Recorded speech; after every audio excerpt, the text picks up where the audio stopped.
Hello students, today we are going to learn the bookkeeping and accountancy's third chapter, that is admission of partner, sum number 3, page number 162, Vasu and Viraj. First we are going to read the sum.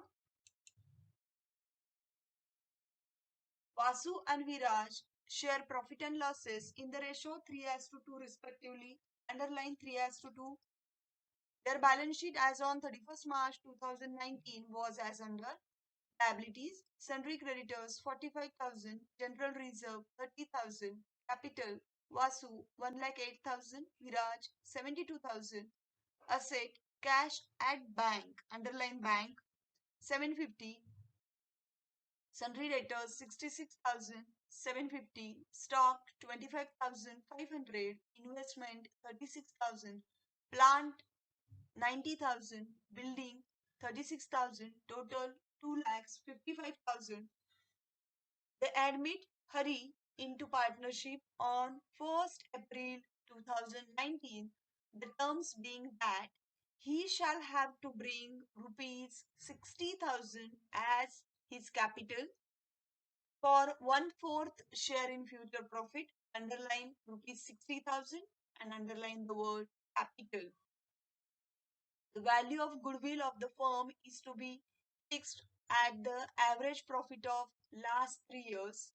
The profits were 2009-10 rupees 48,000, 2010-11 rupees 81,000, 2011-12 rupees 73,500. Hari is unable to bring the value of goodwill in cash.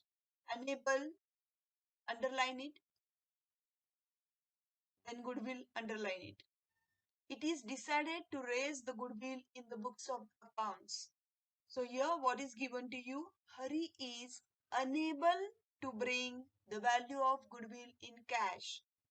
Means what? He will not going to bring the goodwill in cash. So we can say that this is the valuation method. In that method, the new partner doesn't bring the goodwill in the form of cash.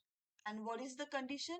It is decided to raise the goodwill in the books of the account. म्हणजे काय तर त्या पार्टनरनी goodwill cash मध्ये आणलेलं नाही, म्हणजे आपली method असणार आहे valuation method. So the entry will be goodwill account debited to old partners capital account. In this situation, the goodwill is the amount of goodwill should be written in the balance sheet asset side also.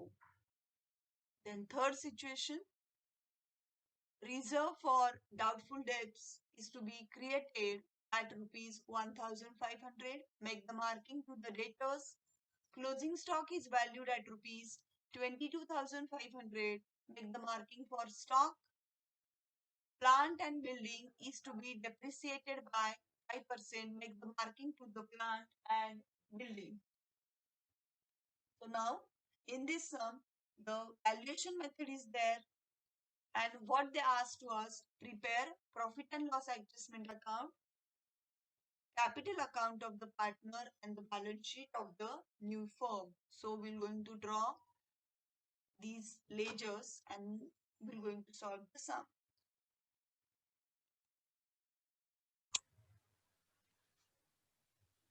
So student, now we're going to transfer each and every element to the ledger. Here they ask us to prepare revaluation account, or you can say the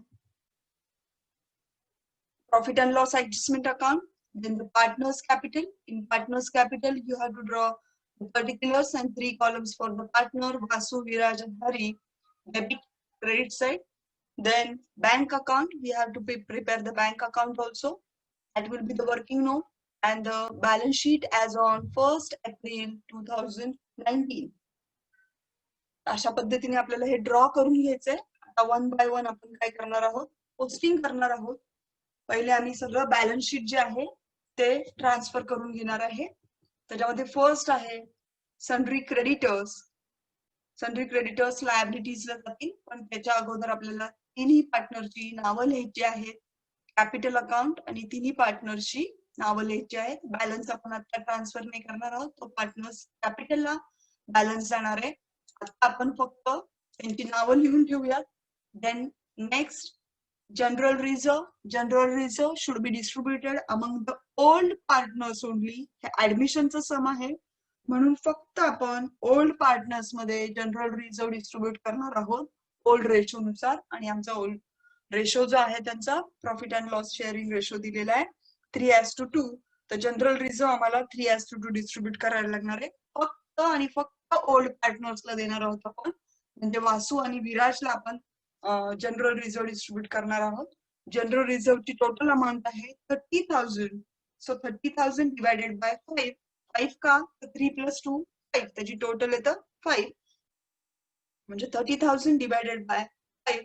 आमचा भागाकार जो आहे म्हणजे division जे आहे ती किती येणार आहे आमची 6,000. 6,000 ला 3 ने मल्टिप्लाय केलं 18,000 येईल. सो वासूचा अमाऊंट असणार आहे 18,000. 6,000 ला 2 ने मल्टिप्लाय केलं तर आमची अमाऊंट येणार आहे 12,000. सो वासूची अमाऊंट असेल 18,000 आणि विराटची अमाऊंट असणार आहे 12,000. आणि journal entry, when the general reserve is distributed among the partners, at time the journal entry will be general reserve account debited to old partners capital account. म्हणजे त्याचं लेजर पोस्टिंग होणार आहे पार्टनर्स कॅपिटलला आम्ही लिहिणार आहोत बाय जनरल रिझर्व. आणि आम्ही हा जनरल रिझर्वची अमाऊंट आहे ती वासू आणि विराजला डिस्ट्रीब्युट करणार आहोत. त्याच्यानंतर सन्ड्री क्रेडिटर्स आपल्याला ट्रान्सफर करायचे. सन्ड्री क्रेडिटर्सला ऍडजस्टमेंट नाहीये म्हणून त्या आउटर कॉलमला जाणार आहे. जनरल रिझर्व आपण डिस्ट्रीब्युट केलेला आहे. देन नेक्स्ट असणार आहे पार्टनर्स कॅपिटल. पार्टनर्स कॅपिटल आपल्याला पार्टनर्स कॅपिटलच्या क्रेडिटला ट्रान्सफर करायचे बाय बॅलन्स ब्रॉड डाऊन. वासूला जाणार आहे 1,08,000. विराजला जाणार आहे 72,000. म्हणजे आमची लायबिलिटी साईड पूर्ण ट्रान्सफर झाली. आता आम्ही असेट साईड ट्रान्सफर करणार आहोत. Cash at bank. Cash at bank मध्ये आम्हाला कॅश ऍट बँक हे दिलेलं आहे 750. म्हणजे आम्हाला बँक अकाउंट ओपन करायला लागणार आहे. आम्ही बँक अकाउंट ओपन करून ठेवलेलं आहे तिथं आम्ही आता पोस्टिंग करणार आहोत. आता हा ट्रान्सफर करायचा आहे बॅलन्स तो टू बॅलन्स ब्रॉड डाऊन आणि अमाऊंट आहे 750. आम्ही त्या अमाऊंट ट्रान्सफर केलेली आहे. त्याच्यानंतर नेक्स्ट आहे सन्ड्री डेटर्स. असेट साईडला सन्ड्री डेटर्स आहेत. सन्ड्री डेटर्स ट्रान्सफर करायचे आहेत. सन्ड्री डेटरला ऍडजस्टमेंट आहे म्हणून आम्ही ते इनर कॉलमला ठेवलंय. Sundry debtors 66,750. त्याच्यानंतर नेक्स्ट आहे स्टॉक. स्टॉकला सुद्धा ऍडजस्टमेंट आहे. आम्ही इनर कॉलम मध्ये ठेवणार आहोत. स्टॉकची अमाऊंट 22,500. नेक्स्ट आहे इन्व्हेस्टमेंट. इन्व्हेस्टमेंटला ऍडजस्टमेंट नाहीये. आम्ही आउटर कॉलमला ठेवणार आहोत. त्याची अमाऊंट 36,000. Next plant. प्लांटला ऍडजस्टमेंट आहे. प्लांटची अमाऊंट आम्ही इनर कॉलमला ठेवणार आहोत. एक लाईन सोडणार आहोत ऍडजस्टमेंट साठी आणि पुढे जाणार आहोत आम्ही बिल्डिंग. बिल्डिंग इनर कॉलमला घेणार आहोत कारण की इनर त्याला सुद्धा ऍडजस्टमेंट आहे. सो इनर कॉलमला येईल 36,000. अशा पद्धतीने आम्ही पूर्ण बॅलन्स शीट ट्रान्सफर केलेले आहे. आता आम्ही पहिल्या ऍडजस्टमेंट कडे येणार आहोत. आपल्याला काय इन्स्ट्रक्शन्स दिले आहेत. They admit Hari into partnership on 1 April 2019. The terms begins that he shall have to bring ₹60,000 as his capital for 1/4 share in future profit. So ही जी अमाऊंट आहे ही कशाची आहे तर कॅपिटलची आहे. त्यानं कॅपिटल आणलेलं आहे. त्यावेळेस आमची एंट्री होणार आहे bank account debited to Hari's capital account. Bank account debited. Bank account डेबिटला लिहिणार आहे आम्ही टू हरीज कॅपिटल 60,000 आणि पार्टनर्स कॅपिटलच्या क्रेडिटला लिहिणार आहोत बाय बँक. आणि हरीच्या इथं आम्ही अमाऊंट लिहिणार आहोत 60,000. सो आम्ही फक्त हरीच्याच इथं अमाऊंट लिहिणार आहोत. त्याच्यानंतर नेक्स्ट दिले the value of goodwill of the firm is to be valued at the average profit for the last 3 years. म्हणजे काय तर गुडविलची व्हॅल्यू आमची कशी काढायची. गुडविलची व्हॅल्यू जी आहे the average profit of last 3 years. गुडविलची व्हॅल्यू आम्हाला आमचा जो लास्ट इयर 3 इयर्सचा प्रॉफिट असणार आहे ऍव्हरेज, ती आमची गुडविलची व्हॅल्यू आहे. So will going to calculate the goodwill. आम्हाला गुडविल कॅल्क्युलेट करायचंय. गुडविलचा फॉर्म्युला ऍव्हरेज प्रॉफिट कॅल्क्युलेट करायला लागणार आहे. ऍव्हरेज प्रॉफिटचा फॉर्म्युला आहे total profit divided by number of years. मग इथं आम्हाला टोटल प्रॉफिट जे दिलेले आहेत त्याची अमाऊंट आहे 48,000, then plus 81,000 plus 73,500 divided by 3. कारण की नंबर ऑफ इयर्स किती आहेत आपल्याकडे? 3 इयर्स आहेत. मग आम्ही ह्याची टोटल करणार आहोत, त्याला 3 ने डिवाइड करायचंय. आमची टोटल आलेली आहे 2,02,500 डिवायडेड बाय 3, म्हणजे आमची अमाऊंट येईल आता इथे 67,500. आणि average profit is equal to goodwill. So the goodwill will be 67,500. आता आम्हाला त्याच्यामधला विराटचं शेअर आणि वासूचं शेअर आम्हाला काढायचं आहे. वासू आणि विराटचा रेशो दिलेला आहे 3:2. न्यू रेशो आपल्याला दिलेला नाहीये. When the new ratio is not given to you, that time old ratio is equal to sacrifice ratio. मग आम्ही इथं वासू आणि विराटची अमाऊंट काढून घेणार आहोत गुडविल साठी. तर वासूची येईल 67,500 into 3 divided by 5 आणि विराटची अमाऊंट येईल 67,500 into 2 divided by 5. अशा पद्धतीने आम्ही वासू आणि विराटची अमाऊंट काढून घेतलेली आहे गुडविलची. आपल्याला जर्नल एंट्री येणार आहे. म्हणजे तिथं काय दिलेलं आहे तुम्हाला? Hari is unable to bring the value of goodwill in cash. म्हणजे हरीनं कॅश मध्ये गुडविल आणलेलं नाहीये. म्हणजे आमची मेथड कुठली झाली? तर व्हॅल्युएशन मेथड झालेली आहे. It is decided to raise the goodwill in the books of the account. Goodwill काय करणार आहे? आम्ही रेज करणार आहे. म्हणजे आमची एंट्री येणार आहे goodwill account debited to old partners capital account, and in this situation the goodwill will going to appear in the balance sheet. म्हणजे आमची गुडविल टू ओल्ड पार्टनर म्हणजे ओल्ड पार्टनर्स कॅपिटलला आम्ही लिहिणार आहोत बाय गुडविल, आणि फक्त ओल्ड पार्टनर्स मध्ये आम्हाला गुडविल डिस्ट्रीब्यूट करायचं आहे. म्हणजे आमच्या इथं पार्टनर्स कॅपिटलला येणार आहे बाय गुडविल. वासू मध्ये 40,500, विराज मध्ये 27,000. अँड हे व्हॅल्युएशन मेथड आहे आणि गुडविल फक्त रेज झालेलं आहे. So in this situation the goodwill will going to appear in the balance sheet. आम्हाला गुडविल बॅलन्स शीट मध्ये अमाऊंट ही लिहावी लागणार आहे. बॅलन्स शीटला आम्ही लिहिणार आहे गुडविल 67,500. त्याच्यानंतर नेक्स्ट आहे reserve for doubtful debts rupees created ₹1,500. आम्हाला डेटर्स मधून आरडीडी लेस करावा लागणार आहे. अमाऊंट किती सांगितली त्यांनी? 1,500. सो आम्ही लेस आरडीडी 1,500 लेस केलेले आहे आणि उरलेली अमाऊंट 65,250 आउटरला लिहिली. When there is a decrease in asset, the journal entry will be revaluation account debited to asset. म्हणजे आम्हाला इथं आरडीडीचा इफेक्ट कुठे जायला लागणार आहे? रिव्हॅल्युएशनच्या डेबिटला टू आरडीडी कितीने डिक्रीज झालाय? तर 1,500 ने डिक्रीज झालेली आहे. जी डिक्रीज झालेली अमाऊंट आहे ती आमची रिव्हॅल्युएशनच्या डेबिटला दिसणार आहे. त्यानंतर नेक्स्ट आहे ते म्हणजे closing stock is valued at ₹22,500. म्हणजे क्लोजिंग स्टॉकची अमाऊंट जी झालेली आहे आमची ती 22,500 आहे. म्हणजे 25,500 ची 22,500 झाली आहे. So there is a decrease. So will going to consider it as a depreciation. So less depreciation किती ना कमी झालेली आहे? 3,000 न कमी झालेली आहे. सो आम्ही इफेक्ट देणार आहोत रिव्हॅल्युएशन अकाउंटच्या डेबिटला टू स्टॉक आणि अमाऊंट असणार आहे 3,000. Then next adjustment the plant and building to be depreciated by 5,000. Plant आणि बिल्डिंग वरती आम्हाला 5,000 डेप्रिसिएशन 5% डेप्रिसिएशन काढायचंय. 5% प्लांटचं येईल 4,500. 4,500 लेस करून आपण आउटरला अमाऊंट देणार आहोत 85,500. आणि हा डिक्रीजचा इफेक्ट देणार आहे आम्ही रिव्हॅल्युएशनच्या डेबिटला टू प्लांट आणि अमाऊंट असणार आहे 4,500. देन बिल्डिंग वरती पण आपल्याला 5% डेप्रिसिएशन काढायला लागणार आहे. 5% डेप्रिसिएशन येईल 1,000 800.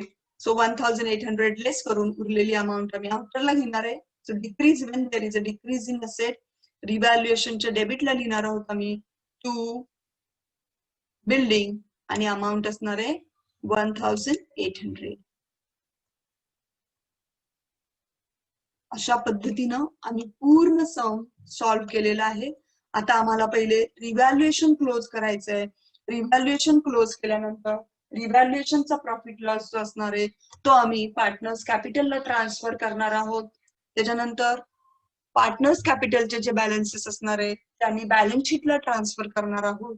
बँक अकाउंट क्लोज करणार आहोत. बँक अकाउंटचा बॅलन्स असणार आहे तो आम्ही बॅलन्स शीटला ट्रान्सफर करणार आहोत. पहिले आपण आता रिव्हॅल्युएशन अकाउंट क्लोज करूया. रिव्हॅल्युएशनच्या डेबिटची टोटल येते 10,800, क्रेडिटला टोटल नील आहे. म्हणजे इथं बॅलन्स कुठे जाणार आहे तर क्रेडिटला जाणार आहे. Will going to distribute the 10,800 among the old partners. आम्हाला ओल्ड पार्टनर्स मध्ये ती जी अमाऊंट आहे 10,800 ती डिस्ट्रीब्यूट करायची आहे. ओल्ड रेशो मध्ये आम्ही डिस्ट्रीब्यूट करणार आहोत आणि फक्त ओल्ड पार्टनर्सलाच ते मिळणार आहे. So will going to distribute the profit loss on revaluation among the partners. Profit असेल तर प्रॉफिट सुद्धा असेल तर तो प्रॉफिट सुद्धा ओल्ड पार्टनर्स मध्ये डिस्ट्रीब्यूट केला जाणार आहे आणि लॉस असेल तर लॉस सुद्धा ओल्ड पार्टनर्स मध्ये डिस्ट्रीब्यूट केला जाणार आहे. रेशो दिलेला आहे 3:2. सो आम्हाला वासू आणि विराटची अमाऊंट जी आहे ती आम्ही कॅल्क्युलेट केलेली आहे. वासूचा अमाऊंट आलेली आहे 6,480 आणि विराटची अमाऊंट आहे 4,320. अशा पद्धतीने आम्ही रिव्हॅल्युएशन क्लोज केलेलं आहे. आमची जर्नल एंट्री येणार आहे partners capital account debited to revaluation.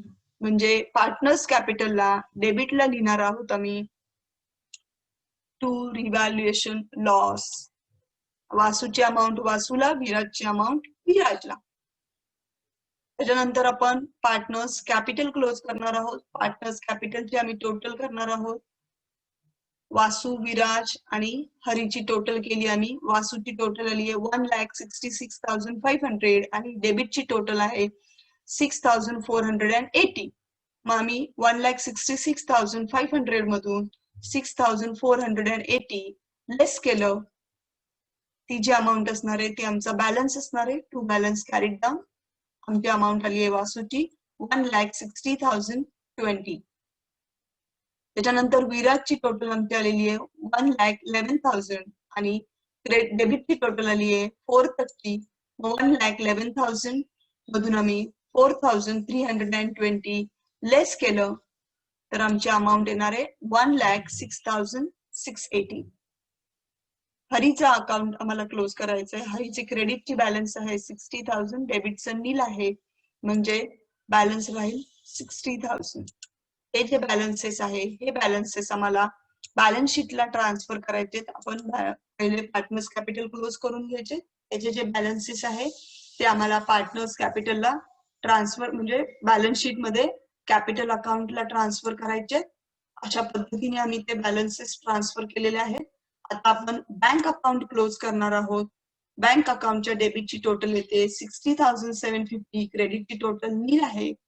त्याच्यामुळं बँक अकाउंटचे आम्ही बॅलन्स जो आहे तो ट्रान्सफर करणार आहे बाय बॅलन्स ब्रॉट डाऊन. म्हणजे ही जी अमाऊंट असणार आहे 60,750 ही आमच्या बॅलन्स शीटला आम्ही असेट साइडला ट्रान्सफर करणार आहोत. बँकची अमाऊंट ट्रान्सफर केली आहे. आता आम्ही असेट्स आणि लायबिलिटीची टोटल करणार आहोत. असेट्स आणि लायबिलिटीची टोटल येते 3,71,700. अशा पद्धतीनं आम्ही हे सम सॉल्व्ह केलेलं आहे. आपल्याला इथं रिव्हॅल्युएशन, पार्टनर्स कॅपिटल आणि बॅलन्स शीट विचारलं होतं. आम्ही बँक अकाउंट पण ओपन केलेले. तो बँक बॅलन्स जो आहे तो आम्हाला बॅलन्स शीटला घ्यावा लागतो आणि ह्या सम मध्ये व्हॅल्युएशन मेथड होती आणि गुडविल सुद्धा आपल्याला कॅल्क्युलेट करायला लागलेलं होतं. तर अशा पद्धतीने आम्ही पहिले गुडविल कॅल्क्युलेट करून घेतलंय. मेथड होती व्हॅल्युएशन मेथड होती कारण की गुडविल कॅश मध्ये आणलेलं नव्हतं म्हणजे व्हॅल्युएशन मेथड होती आणि गुडविल इज रेस ही सिच्युएशन होती. So goodwill to all partners आणि in this situation the amount of goodwill should be appear in the balance sheet. अशा पद्धतीनं आम्ही हे सम सोडवलेलं आहे. थँक्यू.